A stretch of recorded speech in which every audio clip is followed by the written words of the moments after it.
So I thought I'd just do a video on this game called Them's Fighting Herds, which is a crowdfunded Indiegogo fighting game. Originally the game started off as a fan-made fighting game for My Little Pony Fighting is Magic, which is a cartoon series, but then of course the copyright lawyers and everyone got involved and they were asked to shut down the project, which they did.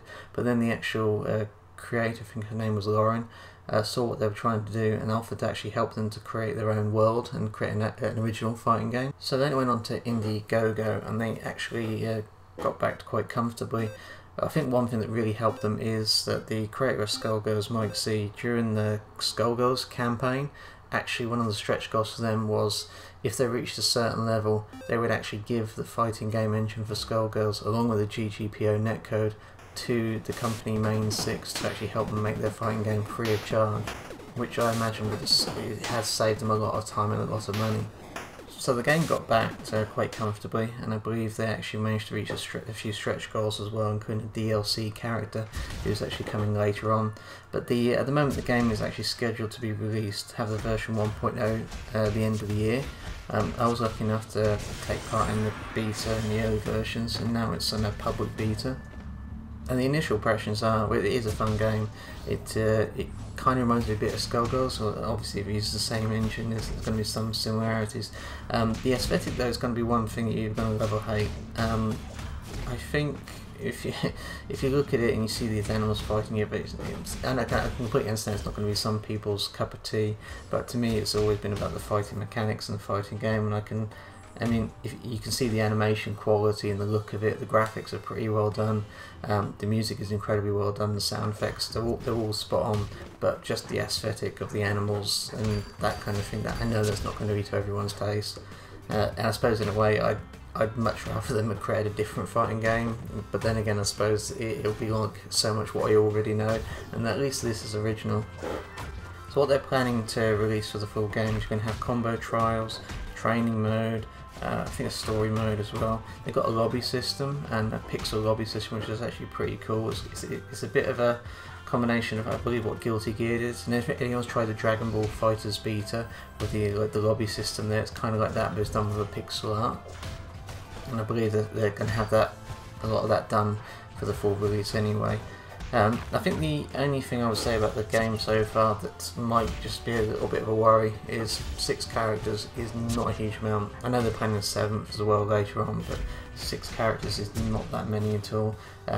But they are fun characters to play, and there's quite a bit of depth here. But I'll probably bring up a list of the moves list, like general moves, and perhaps a character list, show you that there's a bit to it, but there's not really any mechanics that really scream out as something new.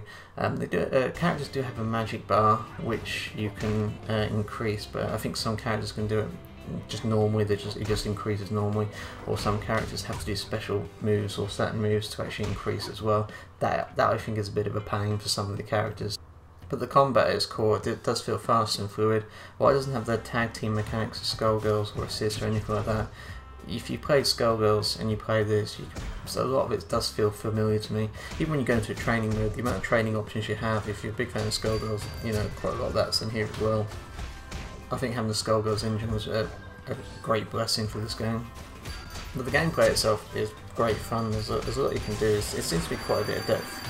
But I think my only real problem with it, apart from the lack of characters, is some of the characters I kind of wish just had more. Like if I bring up a list of like characters' super moves, each character seems to like only have one super move and perhaps an extension to that as well. I think having a second completely different super move would be a pretty good idea, and I do wish there was just an extra move here and there just for the character, just to expand it a bit. But it's definitely looking a fun game.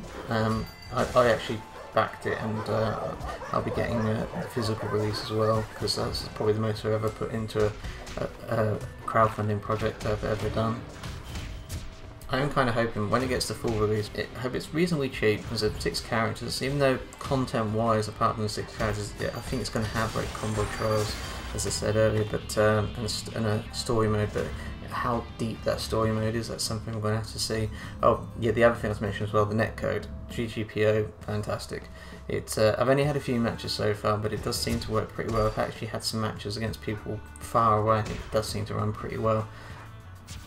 But what I'm hoping they do is, I'm hoping once the full game gets released, they're working on a DLC character, but then if the full game does well enough on Steam, I'm then kind of hoping they can just add a bit more content. Even if to do another crowdfunding campaign, perhaps for some extra characters or extra modes, I'd be absolutely fine with that.